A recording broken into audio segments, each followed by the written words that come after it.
I'm Tess Moody. I'm with Clemson Extension, and today we're going to be building a bog terrarium along with my friend Nancy Padgett. I'm a master gardener.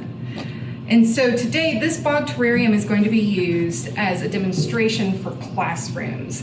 So we're going to be building it in this 20-gallon aquarium because bogs are a wetland, and so we're going to be using something that can hold moisture, hold water, because these plants don't need the drainage holes, but they need a lot of humidity, and while they need some air circulation, so we want to make sure that the tank is big enough.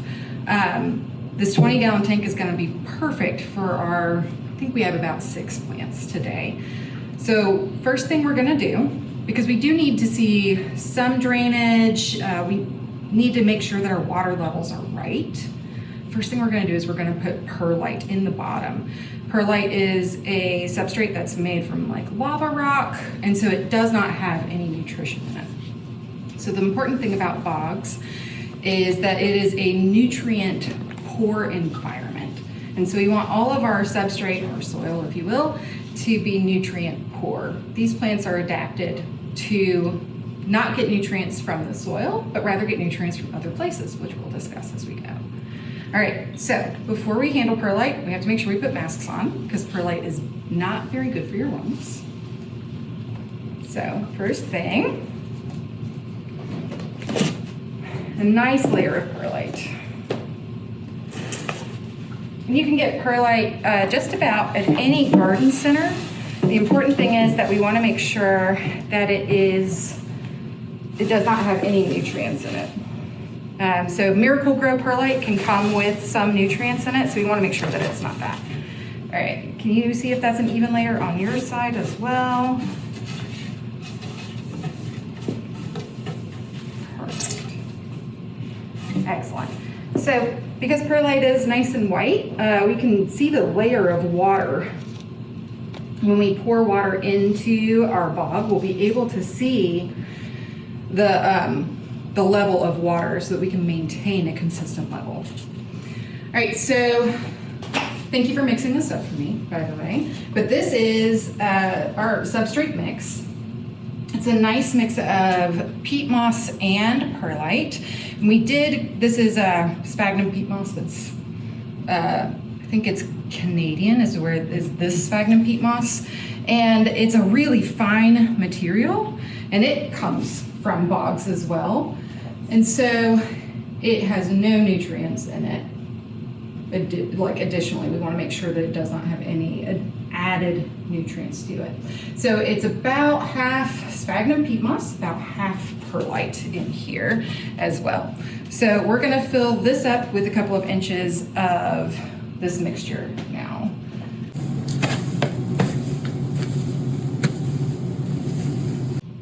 All right, so while Nancy is filling our bog terrarium, I'm going to tell you a little bit about some of our plants here. So these are all temperate zone bog plants. So bogs exist throughout the world. We have them subarctic, we have them tropical, they're at high elevation, low elevation. These plants have evolved in many different parts of the world. But for our bog, we really want to demonstrate the southeastern United States diversity of plants. So we ordered these plants from the Carnivorous plant nursery, and we have a couple of different really interesting ones. Now, a lot of these are hybrids. This one in particular, this is a hybrid plant. I'm not even sure what native plants it's hybridized from, but it is hybridized from a couple of native plants. So this is one of our pitcher plants. And you can see it gets nice and tall, long pitchers. We have this other pitcher plant. This one is one of the hybrids of the purple pitcher plant. And it has really squat, short pitchers with a big flare to the top of it. It's lovely, it stays nice and low, whereas this other one gets really tall. We have everybody's favorite carnivorous plant, the Venus flytrap, and they wrap the roots up. We're just gonna unwrap them here so that we can plant them. We don't wanna leave them constricted, but that's how they transport them. But you can see this beautiful trap here with a nice red inside and the bright green leaf and outside where they trap the animals. Another carnivorous plant that we're going to be putting in our bog is this sundew. This one is the spoonleaf sundew. It's Drosera intermedia. This one is really common in our bogs here. Another carnivorous plant that we can find in our southeastern bogs is the butterwort. This one has a beautiful flower in the late spring, early summer. The plant stays really low, very short little plant, bright green leaves, but a beautiful purple flower. And if you get the chance to look it up, it is Pinguicula primiflora. We'll put the names in the comments or in the description. This is not a carnivorous plant. This is instead a bog violet, another one that has really, really pretty flowers in the spring, has these really narrow leaves, and it'll grow in nice clumps. And then the last plant that we have is also not a carnivorous plant, and it might be it's one that might surprise some of you. This is a cranberry.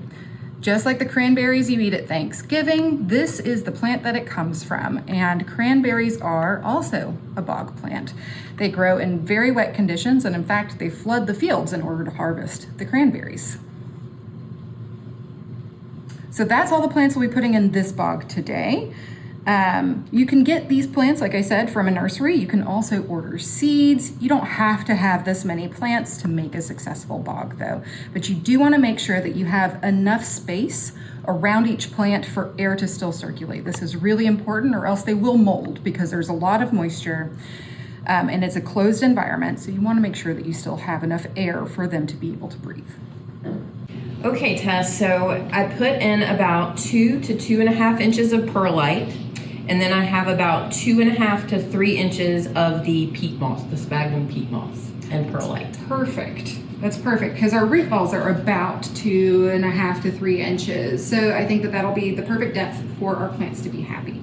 So most of our plants here are direct sunlight plants, but we're gonna have a couple that need a little bit less light. So will you show us our light real quick?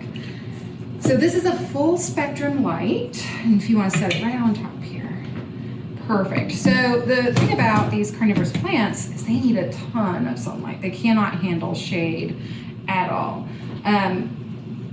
or at least not much shade at all. These are, like I said, full sunlight plants, and so they require like 8 to 12 hours of sunlight. It's a long time for direct sunlight. And so one of these lights, these full spectrum lights, and we'll have some suggestions and things where we got this light, where you can get other lights for anybody who wants to do this in their classroom. But this one has a dial for the intensity of the light.